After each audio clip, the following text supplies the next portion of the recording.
sha'awar duniya ya ɗauke mana kai, and that is why sha'awar duniya ba za a hada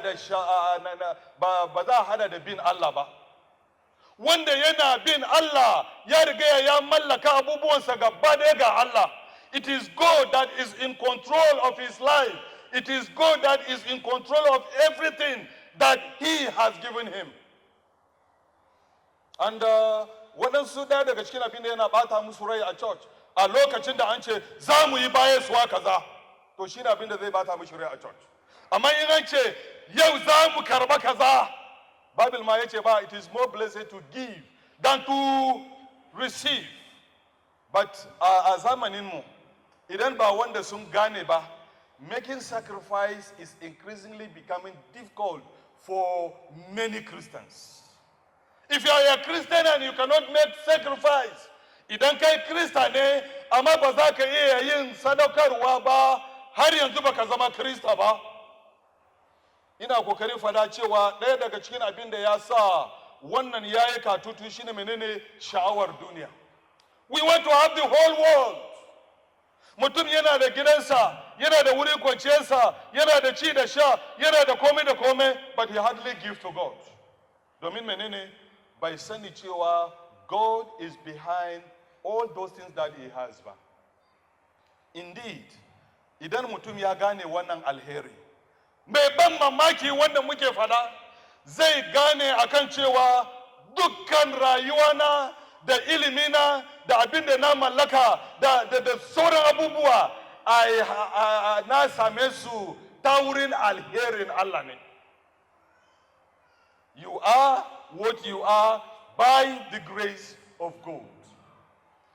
Idan wanda bai san da wannan ba, a kowane lokaci zai buga kirjinsa. Ai saboda na sha wahala, na yi makaranta, na sha wahala, na hana ma kaina jin daɗi, na sha wahala, na yi kaza, na sha wahala, na yi kaza. I really suffer this, and that is why I am where I am today. God is forgotten in their history, and they are still talking about grace.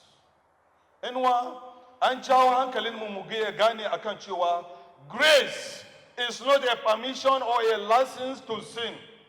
That Jude 4, that is Jude, we have one chapter, Jude chapter verse 4. An nuna mana cewa akwai waɗanda suna preaching against this grace, and they have seen this grace to be a license that they will use in order to commit all sorts of atrocities. What is grace to you? Akwai waɗanda fa abinda sun sani a littafi mai tsarki shine ai yanzu muna karkashin alheri ne, ba ma karkashin doka. And by that definition, whatever they want to do, because they are under grace, they are permitted to commit all sorts of atrocities. Wanda bai kamata ya kasance ba. Bai kamata ya kasance ba. Then, the implication of receiving this grace. Ɗaya daga cikin abin da zai nuna cewa mun karbi wannan alheri. Abubuwan da za su nuna cewa mun karba wannan alheri, and we are beneficiaries, waɗanda suka amfana da wannan alheri. Dole ne mu iya gane akan cewa Allah ya samu domin mu zama mutane masu wazin Allah, mu gaya wa mutane waɗanda ba su san alheri nan ba, su ma su samu wannan alheri. Kamar da mun fadara nan, every believer has an assignment. Idan ka samu wannan alheri, kana da aiki na gaya wa wani, ko ta wurin kudinka, ko ta wurin addu'a, ko zuwa da kanka, mu hada hannu domin waɗanda ba su samu alherin nan ba, su ma su samu. How far have you gone with this assignment? Na fada ma mutane ranar na ce, ko Enugu mission field da muke fada, yeah, we have tried ecclesiar mu. Amma duk da haka, there are many people that have not responded, though God has blessed them.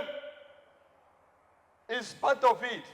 That 2,000 naira and above, you don't know the miracle that God is going to use in order to perform in somebody's life.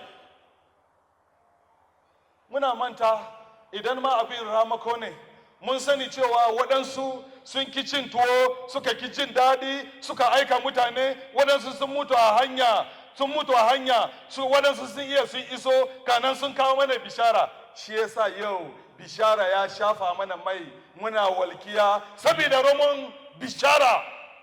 Then what are you doing so that somebody somewhere will also know this grace? An nuna mana cewa ba zunubi baya yana bakantawa Allah rai. Idan kuma akwai wani abun da yana raba Allah, yana raba mutane da Allah gaba daya shine zunubi. It separates people, sinners with God eternally. Idan mutum ya doka ya zaba ya yi rayuwa na zunubi a kowane lokaci, sun riga sun rabu da Allah kenan.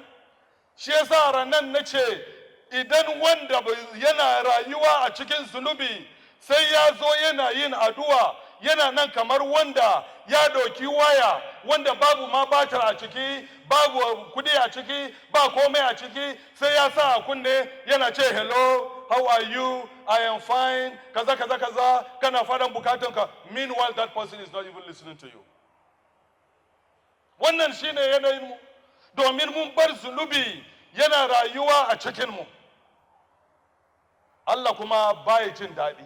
Ashe idan akwai wani abun da ya kamata mai bi ya ji tsoro shine zunubi, domin zunubi zai zama katanga tsakaninka da Allah, and it is a fearful thing in ji littafi mai tsarki to fall into the hand of God. Abin tsoro ne mutum ya fada hannun Allah. It is a fearful thing ubangiji ya ce you are on your own.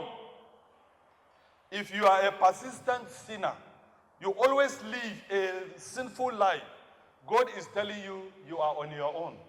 Ko da za ka kwana, ka wuni, you think kana addu'a, kana kaza, God will never listen to you.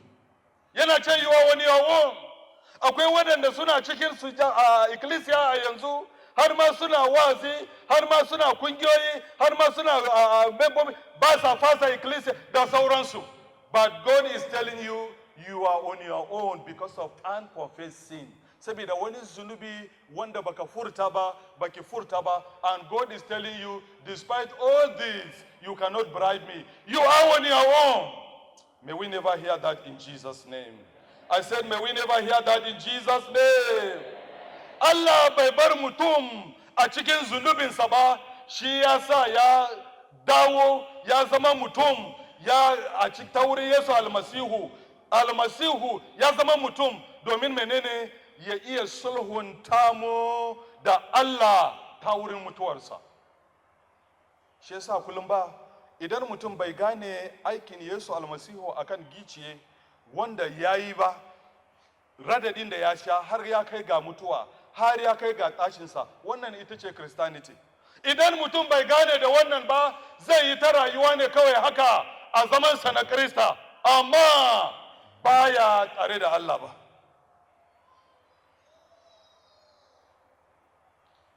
Muna magana revelation to glory. Idan an ce soso to soso, that means akwai waɗansu abubuwan da sun faru a tsakiya.